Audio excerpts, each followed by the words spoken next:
tarbiya degani bu nusxalash, tasvirlarni nusxalab joylashtirish. Tarbiya ko'rganmisan deganini eshitganmiz, lekin tarbiya eshitganmisan degan so'z yo'q. Chunki tarbiya faqat ko'rsatiladi, eshitiriladi va farzand ota-onasidan nusxa olib o'zini dasturlab boradi. Ko'p o'smirlar bilan savol beraman. Masalan, nima ko'zingni oldiga keladi? Nimani o'zlashtiryapsan hayotda?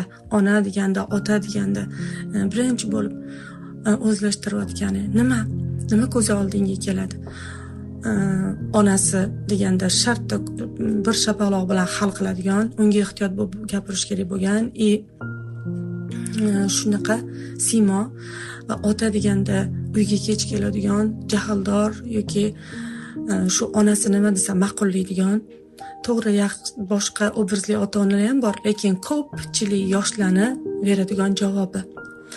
Va tarbiyani necha yildan beri tarbiya berish, bolalarni tarbiyasi ustida nima ishlar qilinmadi, ammo farzandga tarbiya berishdan avval tarbiya beruvchini tarbiyalash kerak. Chunki qanoti singan, qanoti yo'q, uchmaydigan ota-ona qanday qilib farzandga uchishni o'rgatishi mumkin, qanaqa qilib qanot berishi mumkin? Baxtli bo'lishi demak, bola nusxalar ekanmi? Qanaqa bo'lishi ongiga kopirovka qilar ekanmi? Demak, o'sha baxtli bo'lib, haqiqatdan ham baxtli bo'lishi ota-ona o'zida ko'rsatib berish kerak.